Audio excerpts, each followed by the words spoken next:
Para saudara dan saudari yang Tuhan cintai, selamat pagi dan selamat bertemu lagi dalam Renungan Harian edisi hari Sabtu tanggal 17 Oktober tahun 2020.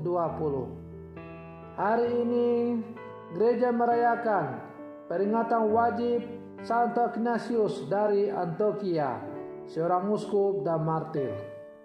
Mengawali hari yang baru ini, kita hendak mendengar dan merenungkan sabda Tuhan.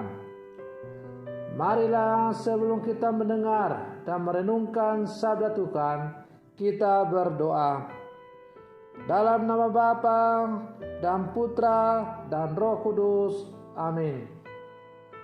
Allah Bapa yang kekal dan kuasa, Engkau meluhurkan tubuh Kristus, yaitu umat-Mu, berkat saksian jaya para martir-Mu yang kudus. Hari ini kami kenangkan Santo Ignatius yang mencapai keluhuran abadi karena penderitaannya. Kami mohon bantulah kiranya kami dan lindungilah kami senantiasa. Bersabdalah ya Tuhan, kami siap untuk mendengarkan. Semoga sabda-Mu yang hendak kami dengar untuk mengawali hari yang baru ini sungguh semakin menjiwai seluruh kehidupan kami.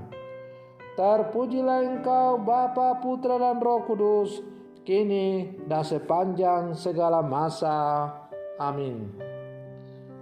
Para saudara dan saudari yang Tuhan cintai, sabda Tuhan yang hendak kita dengar dan kita renungkan bersama untuk mengawali hari yang baru ini diambil dari Injil Lukas pasal 12 ayat 8 sampai 12. Tuhan sertamu. Inilah Injil Tuhan kita Yesus Kristus menurut Santo Lukas.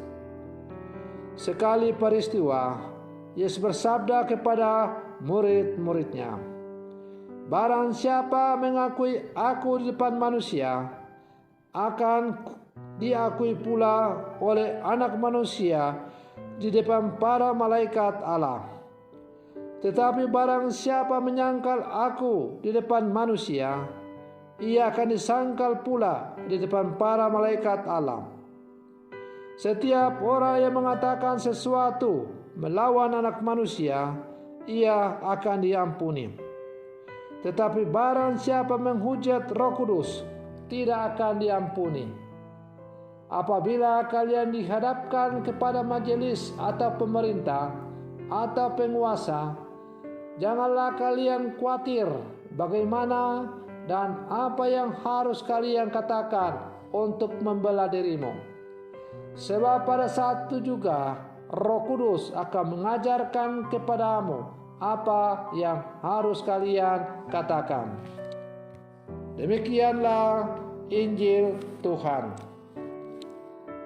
Para saudara dan saudari yang Tuhan cintai, mengakui Yesus di hadapan umum dalam keadaan yang menggembirakan maupun dalam keadaan sulit adalah sebuah konsekuensi yang harus ditanggung oleh seorang pengikut Tuhan. Dalam segala situasi apapun, terutama dalam situasi yang sangat sulit, kita harus tetap setia mengakui Tuhan sebagai juru selamat. Seringkali ada orang yang malu atau enggan membuat tanda salib di depan orang banyak karena alasan tertentu. Sabda Yesus mengajak kita semua untuk tidak jemu-jemu mengakui Yesus di hadapan umum. Bukan agar dilihat orang, tetapi sebagai sikap orang beriman.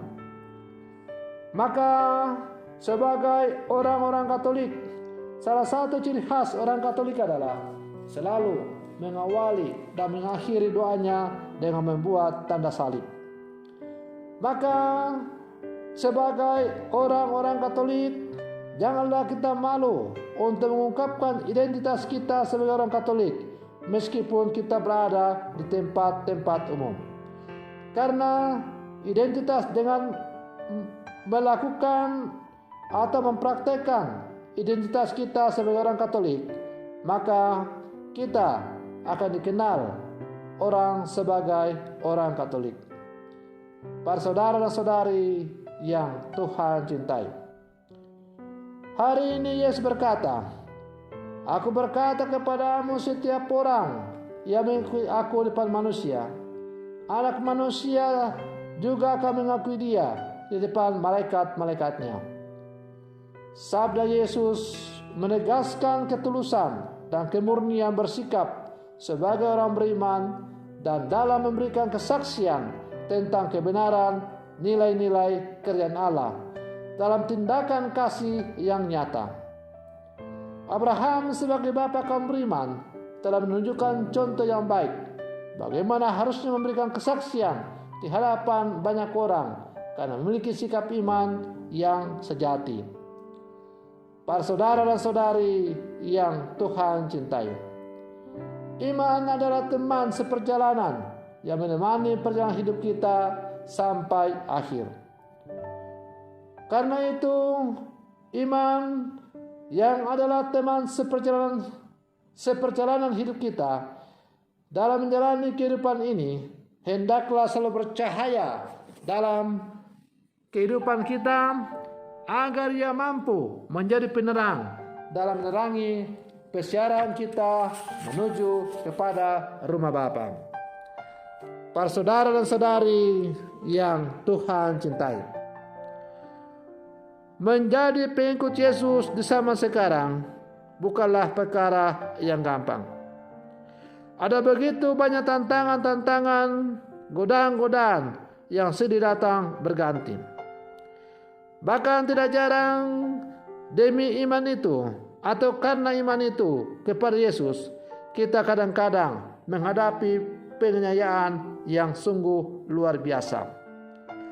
Pertanyaannya sekarang adalah, apakah ketika kita menghadapi tantangan-tantangan, penganiayaan-penganiayaan karena iman kita mau menyangkal Yesus, ataukah justru penganiayaan itu akan semakin membuat peneguhan kepada iman kita?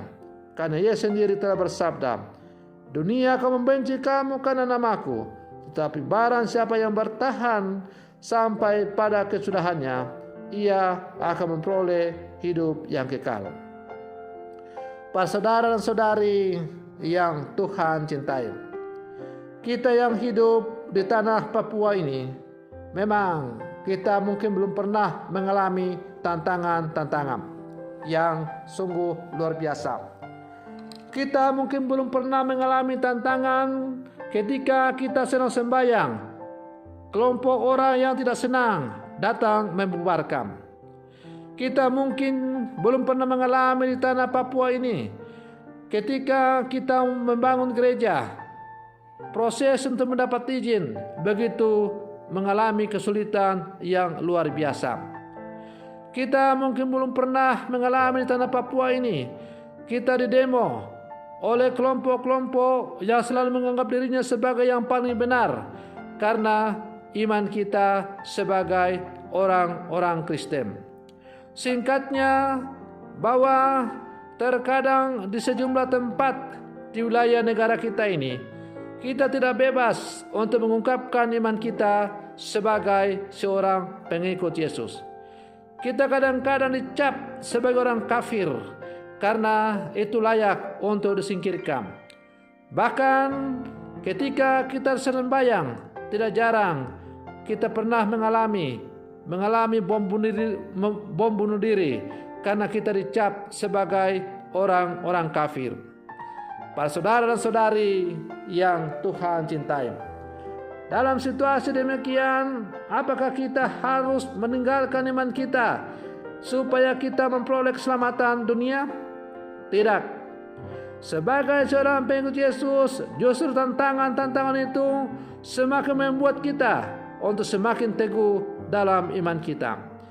Karena Yesus adalah merupakan satu-satunya jalan untuk menuju kepada keselamatan. Yesus adalah satu-satunya nabi utusan Allah yang berani menjanjikan hidup kekal kepada setiap orang yang percaya kepada Dia. Aku datang ke dalam dunia bukan untuk melakukan kehendakku, melainkan untuk melakukan kehendak Dia yang mengutus aku. Dan kehendak Dia yang telah mengutus aku adalah supaya setiap orang yang percaya kepada aku tidak akan mati selama-lamanya, melainkan akan kubangkitkan pada akhir zaman. Maka di dalam Yesus ada kepastian tentang hidup di masa depan sesudah kita berakhir di dunia ini. Hanya Yesus yang berani memberikan kepastian tentang bagaimana hidup kita sesudah kematian kita ini. Oleh karena itu, sebagai orang-orang yang telah dipilih untuk menikmati rahmat keselamatan dari Allah, untuk apa kita menggadaikan iman kita, menyangkal iman kita hanya karena kita menghadapi tantangan-tantangan yang hebat dalam dunia ini. Tantangan-tantangan yang hebat dalam dunia ini sebaiknya tidak membuat kita luntur dalam iman kita, tetapi justru semakin membuat kita beriman kepada Allah. Karena orang iri hati kepada kita, karena ada sesuatu yang luar biasa yang kita imani. Para saudara dan saudari yang Tuhan cintai, janganlah membiarkan dirimu untuk menyangkal Yesus dalam kehidupan hanya supaya memperoleh keselamatan duniawi ini. Apalah gunanya kita memperoleh seluruh kehormatan dunia, tetapi pada akhirnya kita mengalami kebinasaan. Karena itu, teguhlah dalam imanmu sebagai orang-orang Kristen, orang-orang yang percaya kepada Yesus Kristus. Semoga permenungan saya ini semakin menghantar kita untuk menjadi orang-orang Kristen, secara khusus orang Katolik sejati yang hidup di zaman sekarang.